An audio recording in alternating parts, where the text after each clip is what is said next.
Not a very good camera angle, but I figured I wanted it to fall off my window in the bedroom and off the roof of the trailer. So if I put one here, you could also put that like that.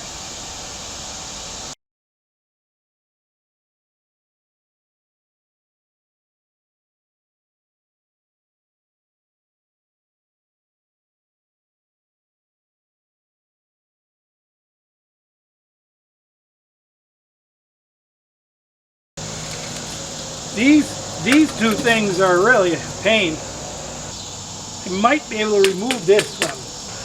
Then I could put another one of the 220s here. I don't know why there's two of these when they're so close to each other. They could have made them just one.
If you're curious about this little vacuum, this is a Dewalt. Makes me feel like a real man here. This is a little battery powered vacuum, and I saw this on another YouTube channel and I had to have one of these. This is just incredible. It's wet or dry. It uses a standard Dewalt battery if you have Dewalt tools. It's got, you know, you can use the hose and all the hose attachments on a regular vacuum cleaner, and it's got a nice little easy open bag for stuff.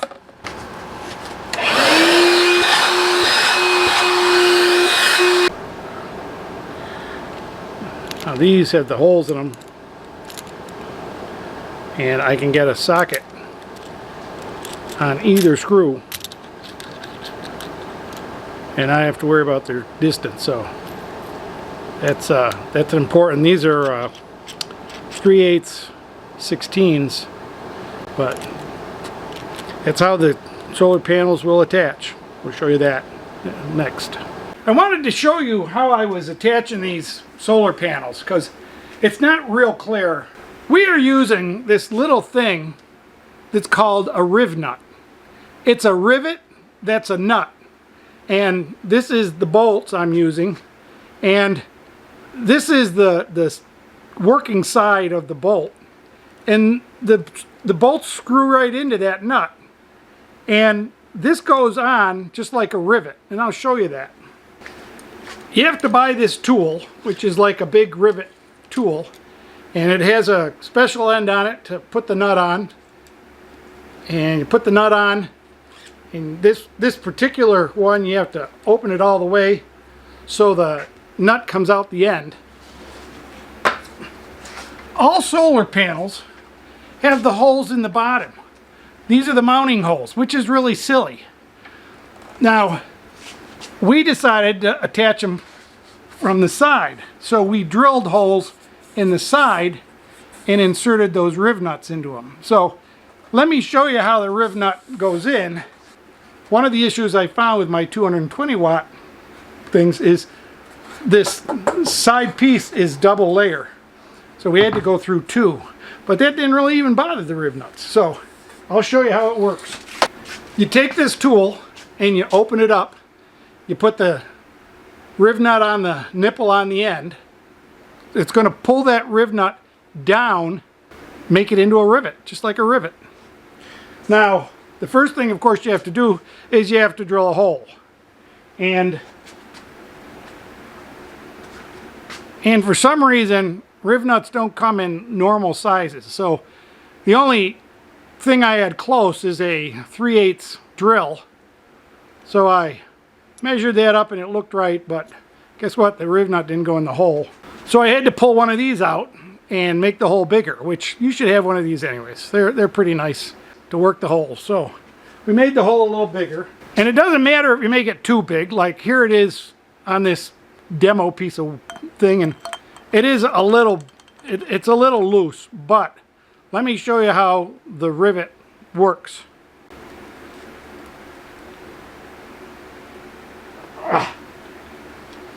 All right, you can see the Rivnut has come down and it's got the striations on the bottom where it's expanded in that hole and it's taken that up. Now when you do this in the side of something with metal, you can use these on cars. This is where you get these from, is they use them for automotive attachments of places where there's thin metal, and you just unscrew the rivet tool off the nut and you're left, it's really nice Rivnut that's in there, and it's never going anywhere. So now on the solar panel, we take these little things that we did and we put that up to the Rivnut and put the bolt in there. And because I use really cheap aluminum angle iron, I put a washer in there. But you can torque that down. I think I probably put 50 pounds of torque on that. And of course you can Loctite it so it never comes out without a big wrench on it. But then this sits on the Uni-Strut on top of the roof. Of course, the bottom of this will attach to the strut channel with one of these little bolts that goes in the strut channel. And these, you know, you put these in the strut channel and the strut channel holds them, and then you just screw the bolt in. And these come in a lot of different shapes and sizes and styles. I kind of like this one because it had a spring, so when you unscrew it, it's not going to fall or come apart. Or they are easy to slide, even though they have some grip in there to keep them in the strut channel where they belong. They do slide along. You see me knocking it, so it's where I want it.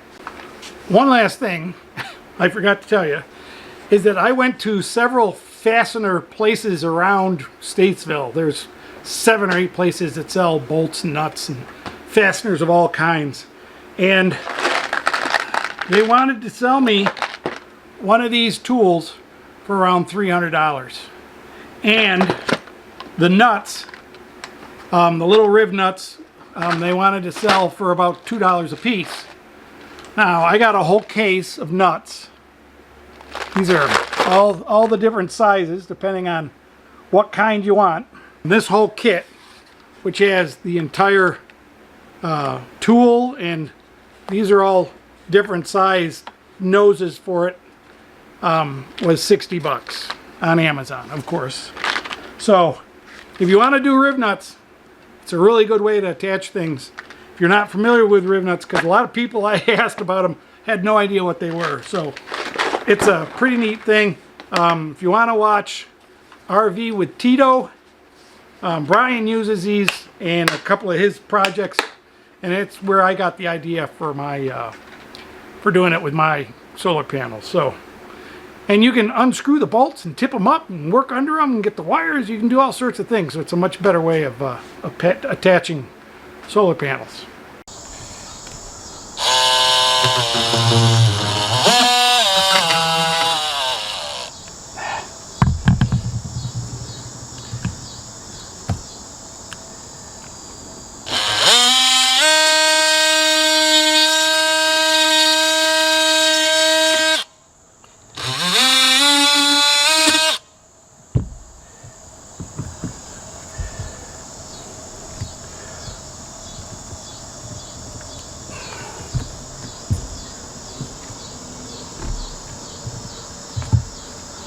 Better, much better.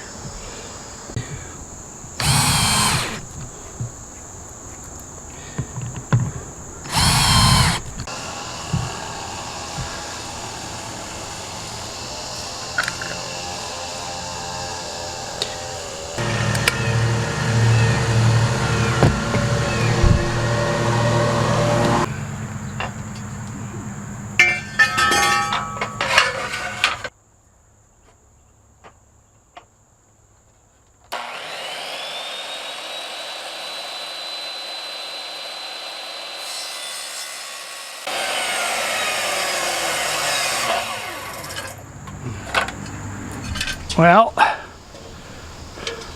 we scrubbed it up, got it nice and clean. Looks pretty good. And I guess it's ready to put on the solar panels. So we lowered this. I'm hoping that'll clear. I'm pretty sure that'll clear the panel. It'll be underneath the panel. It's got a opening in the back of it.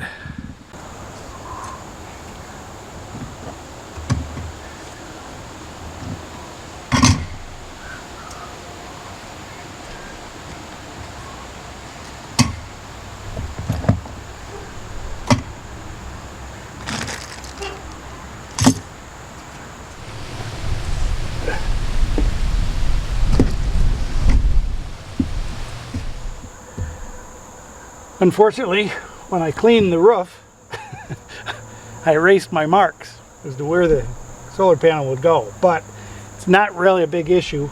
This line here is a joist where the ceiling goes together, and there's one in the middle between this one and the next black line.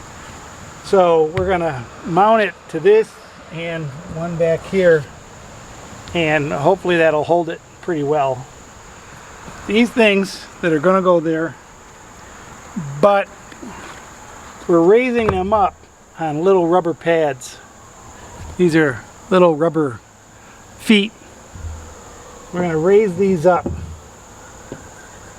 on there like that, so that the water and stuff can get underneath them, and there won't be a big stress on the roof membrane.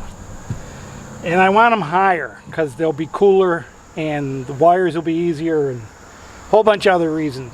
I'm putting butyl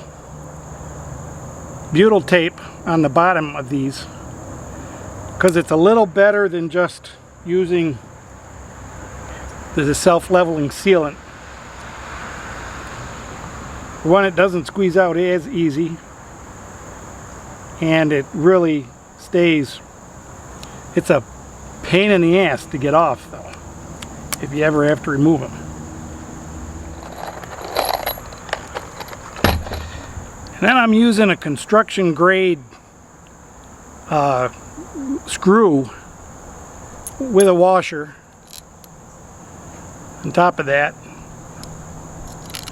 these are the same screws that holding up the cabinets in my kitchen, so I figure they can handle all that weight. They'll be all right here. And they are a Torex screw, so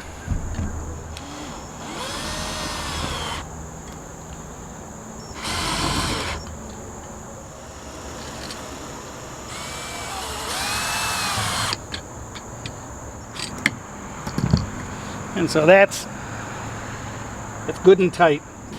These are the hangers or mounts that are going to go on here, so that'll hold the solar panel in, and we've got these that go in the strut channel. These are one kind that are a little harder to use than the ones you get from Home Depot, but I really think they've got a lot more strength and power to them. So we're going to put this in here.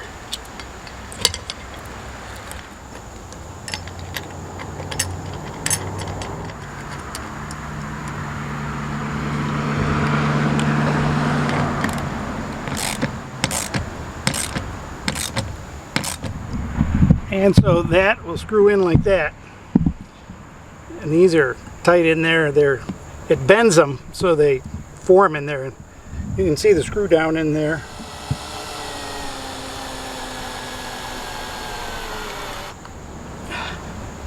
It's good. Very good.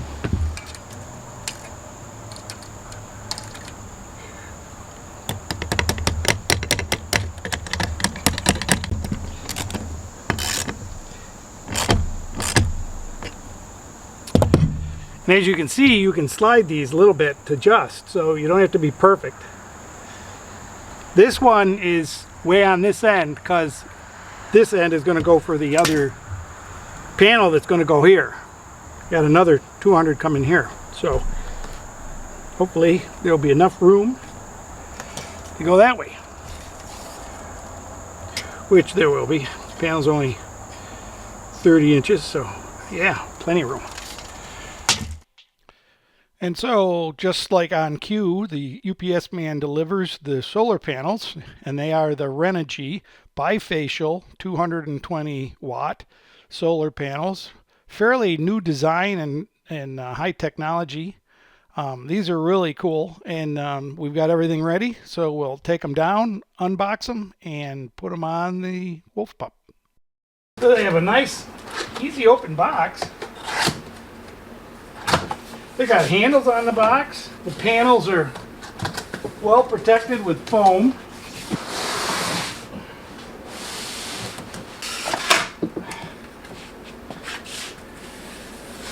One, two, three, 4, 5, 6, 7, 8, 9, 10 bus bars per cell. Now the back side of the panels are black and light absorbing. That's why they are called bifacial. They're bifacial panels, so they can take sunlight reflected off the bottom as well as off the top. So since I'm putting them on a white roof that's pretty white right at the moment, we will see how well these work. And I can actually see through the panel from the back. All the cells, this is a cell here and a cell here and a cell here, but all the cells have spots where the light can run through the edges. We will see how these go. They say they can get almost 30% more, so we will test that out. We're just putting these things in. These are pretty nice. Put a little spring on them. They move around pretty easy when you need to readjust them.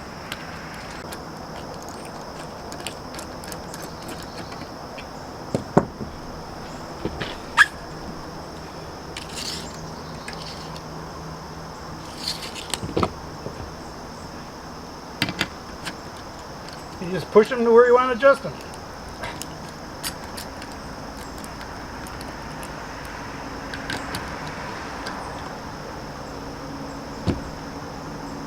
The panels are 30 inches, so I'm putting these brackets about 30.5 apart, so I can lay it down in there without killing them.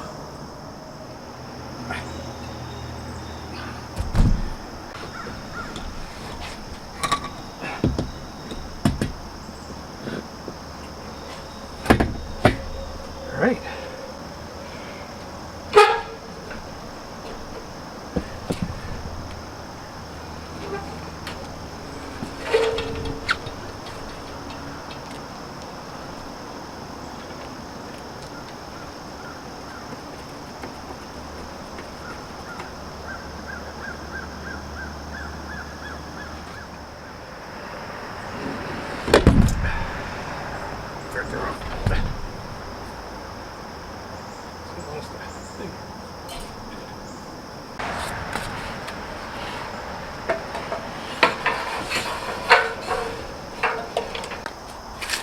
As I've said before, I don't really have the right size drill for these little things. They're metric size or something, but I don't have the right size drill.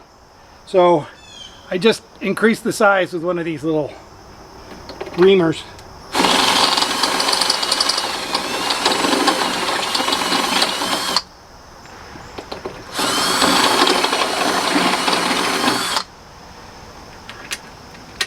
And that works fine. Got a nice edge on it, so it's not tore out.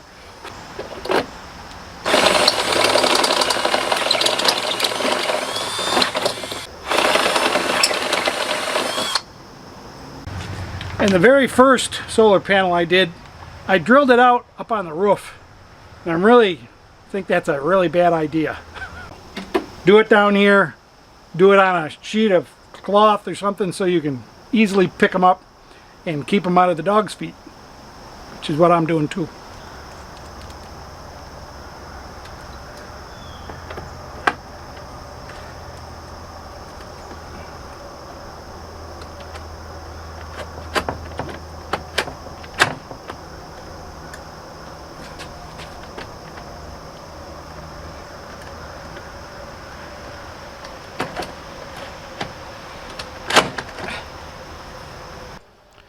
I advise people to have somebody help them get those solar panels up there. It's not that easy.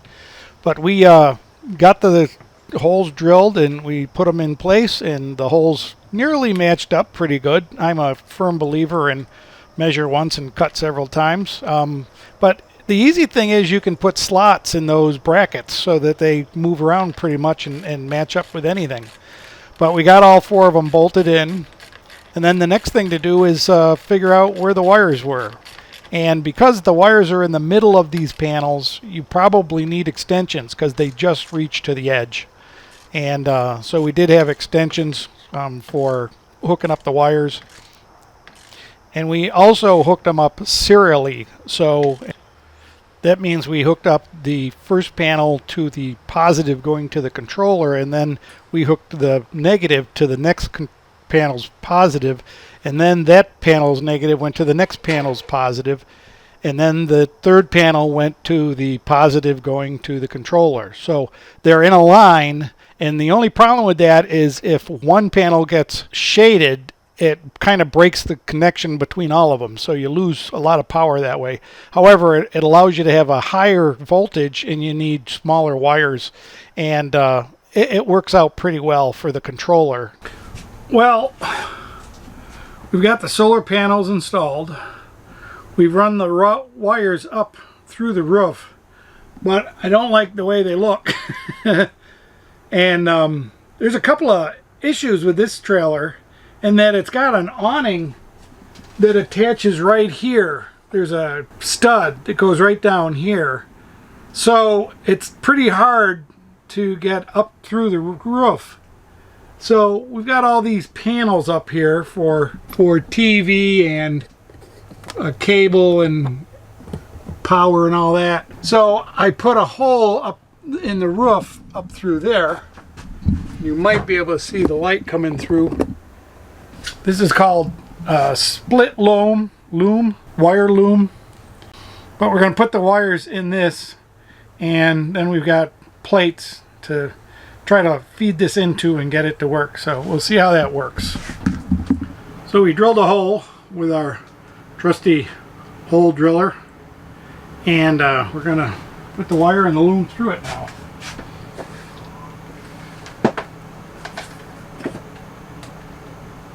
We'll just put this into the wall with self-tapping screws.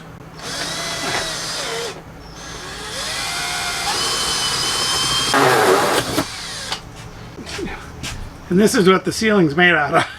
Super thin board. But there's the hole, and I did run a string down it. So now I've tied this string around the wires, and hopefully I can just pull it up. I think I need 2 hands.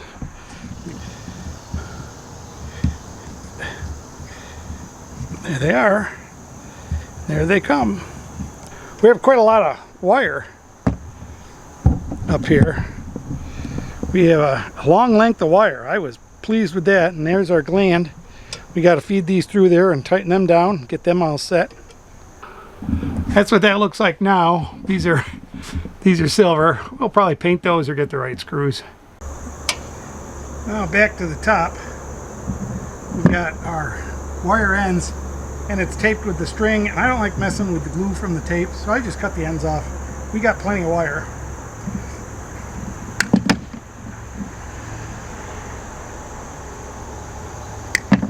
Cut the ends off. Then we gotta put them through the gland, but it doesn't matter which wire goes through which one. But you do want to have this little thing inside. You don't want that out here. That's what makes it waterproof. Put your wire through, and do our other one. There. It's pretty close to the edge of the roof, but I think we can tack it down and make it waterproof. We're going to put butyl tape around the edge and then a screw in each corner, and then we'll cover it with self-leveling.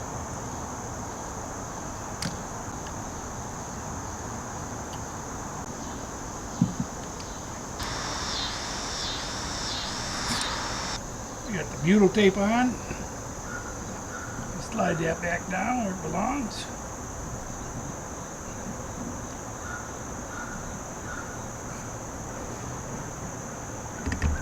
Push these like this.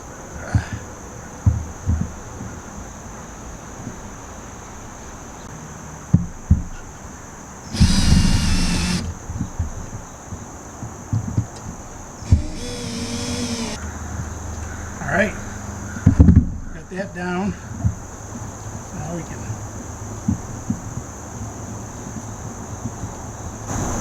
glue these down, keep them nice and watertight.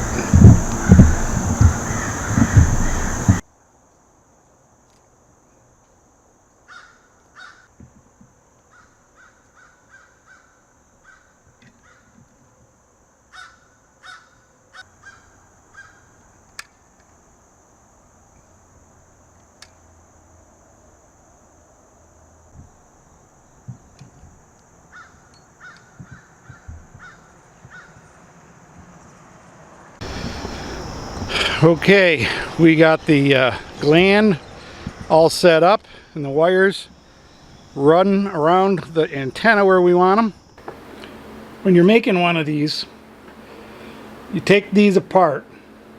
This is the male, and you've got this little seal in here and the little squeezy thing that squeezes the seal on the wire. So all these things have to be on the wire in order before you start. This is the cap, so that goes in, and this goes in. It's got to be the right way. Then this goes on the wire. Now what I learned is you got these 2 little wings that have to be crimped over the wire. If you've got a good wire crimper for solar cables, it'll work great. But one of the things I learned is that you don't put it in like that. You have to squeeze these so the crimper works. If it's not together like that, it won't crimp right. It'll just smush it.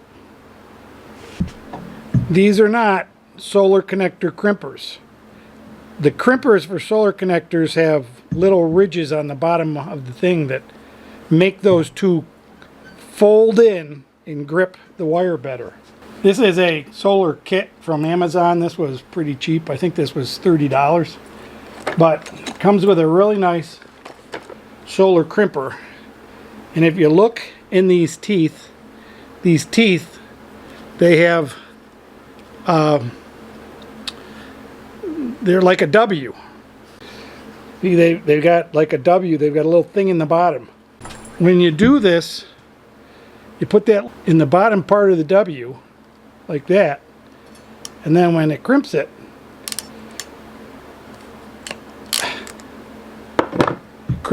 like that.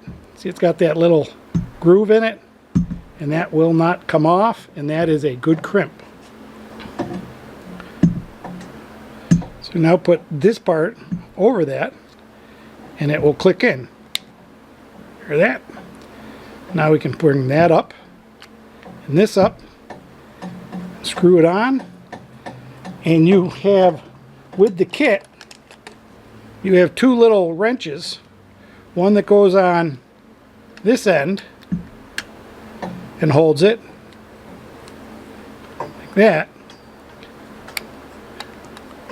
and then the other one goes on this end and holds this part. And watch this. This is really cute because you tighten that up, and when you get to the full tightness, it clicks just like a torque wrench. So you know you're fully tight and waterproof. And then when these guys go together, you have to make sure they snap all the way. Don't just leave them like that. Make sure they snap all the way. Then they're watertight. It's a good solid connection that will not come apart. To get them apart, you just push in these little ears. They come right apart. We're all set. It's an early morning. We got dew on a lot of dew on the panels. I think they'll still work all right, but let's go inside, throw the breaker, and see if we've got anything coming through at all. We put the wires in the solar disconnect. The charge controller's working with the battery all right. You always want the battery on first so the charge controller can recognize the voltage it needs to make and all that. So all we got to do is flip the switch. Here goes. We have solar. It's alive. And not going to be much this early in the morning. We've got two shunts. We've got the Wolf Pup shunt and the A-liner shunt. Let's see what it says. It says the batteries are 100%, so this isn't going to be too good. But it says even at this hour of the morning, it's 10 o'clock, we're getting 1.5 amps. Now nothing's running, so that's pretty good. It's going to charge the battery, keep the battery up. All right, we still got a lot to do in here. Good evening, folks. We're finishing up this video. It's been 3.5 weeks working on this solar install and waiting for parts and doing things wrong and having to redo them as usual. It's a lot of lessons learned, a lot of hints I put in here so you can do it right the first time yourself. I hope you enjoyed it. I hope you can look back over the chapters as you do solar or help people do solar. We're just finishing the video at midnight. Akil is all bummed out because he's supposed to be in bed. But anyways, it's a lot of work. I hope you like it. Give me a thumbs up if you think it was a good video. Comment, whatever you want to do below. We really appreciate you watching. We'll see you on the road next week. We're out camping again. So with the Wolf Pup, with the new solar, we'll let you know how it works out. Thanks for watching. Have a great weekend or a great week, whatever you got coming up for fun. Bye-bye, folks.